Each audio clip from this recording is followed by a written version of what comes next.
Budget আসার আগেই মধ্যবিত্তের পকেটে বড় টান।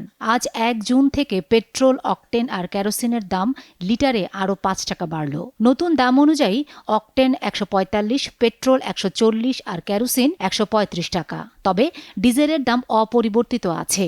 এক সপ্তাহের মধ্যে শুরু হচ্ছে বাজেট অধিবেশন, আর তার আগেই তেলের দাম বৃদ্ধিকে ধোঁকাবাজি ও জনস্বার্থ বিরোধী বললেন জামায়াতে আমির ডাক্তার শফিকুর রহমান। তিনি বলেন, গত মাসেই দাম বাড়ানোয় দ্রব্যমূল্য আকাশছোঁয়া, মানুষ বাঁচবে কিভাবে? এনসিপিকে ফুটবল নিয়ে চরম খোঁচা দিলেন তাসনিম জারা। দলের সমর্থকরা তাকে এমবাপ্পে বলায় তিনি অবাক হয়ে বলেন, যারা কিছুদিন আগে অপবাদ দিচ্ছিল তারাই এখন ভালোবাসছে। যারা আরও বলেন, জামায়াতের সাথে জোট করে এনসিপি আসন পেয়েছে মাত্র ৬টি।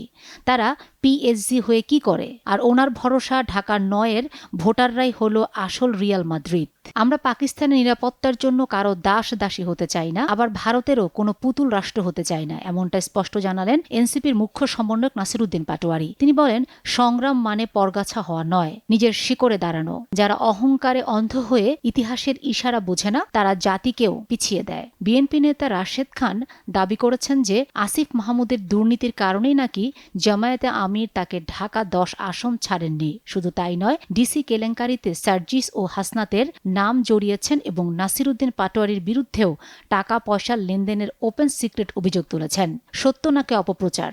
আসলে সময় বলে দিবে। আমি সংসদে প্রতিদিন ২-৩ বার কথা বলতে পারি, যা মন্ত্রীরাও পারেন না। তাই আমার পদমর্যাদা মন্ত্রীর চেয়েও বেশি, এমনটাই দাবি করলেন জামায়াতের নায়েবে আমির ডাক্তার সৈয়দ আবদুল্লাহ মোহাম্মদ তাহের। বিরোধী দলীয় উপনেতা হিসেবে গাড়িতে পতাকা ও পুলিশ প্রটোকল পাওয়ার কথা উল্লেখ করে তিনি আশা প্রকাশ করেন, আগামীতে জামায়াতি ক্ষমতায় আসবে।